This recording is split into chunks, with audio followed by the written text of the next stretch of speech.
artist Abdishuu amma asumaan dabarfadha dhaggeeffadha.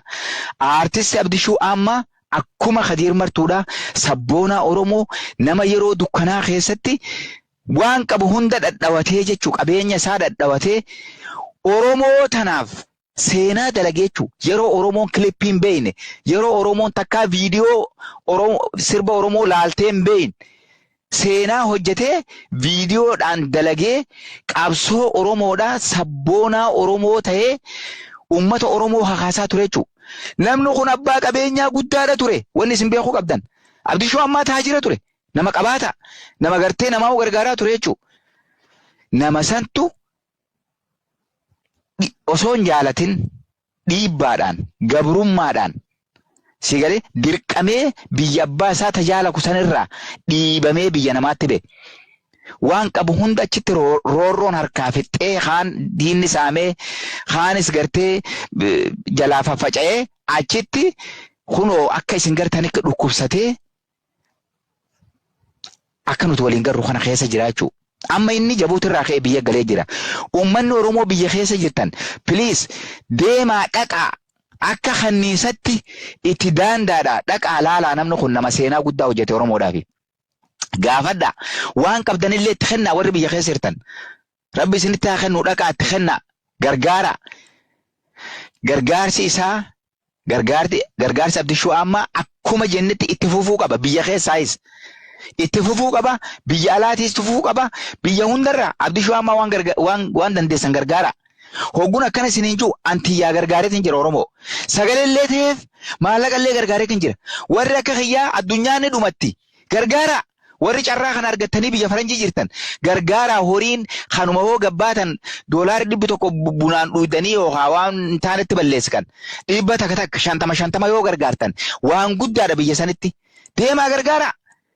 Hai fakkeenya godhadhaa akka yaadataa Juneedi mana akkamatti dhaqee wal'aansa ajaa'ibaa sadarkaa olaanaa geessee gargaara obboleeyyan kiyya.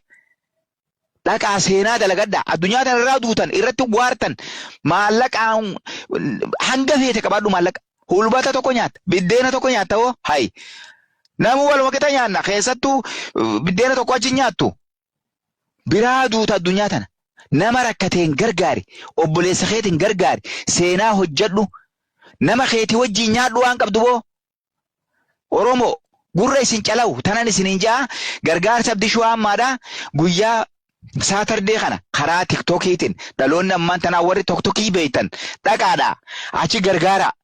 Ammoo waan achi darbitan sanirra hogguu achi dhaqxanillee zeellee isin qopheessina karaa zeelleetti darba akka maallaqni sun addan qoodamne TikTokii fi maaliin addan qoodamne guututti akka dhaquufitti haa goonuun isiniin ja'a kanan isin yaadachiisa yaamicha Oromummaa.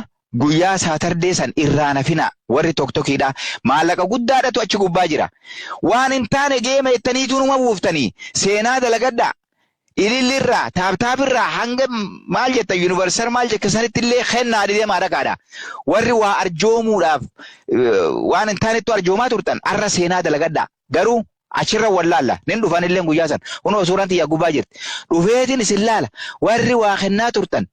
Gurraaf waa kennitanii fi gurraattiif waa kennitanii achirra wal garra. Kabiraa dabalataa waniin an dhaammadhu. Warri feemastoota taatan tokkoon keessan guyyaa sana achirraa nafina. Makii Oroodhaa. Aslii Dr. Aslii. Nasraa Gursum. Ibsaa Abbaa Jaalalaa. Hamzaa Haajii. Hamzaa Shee Jaabir. Eenyuun isiniin jaa? Tokkoon keessan joolleen teenya.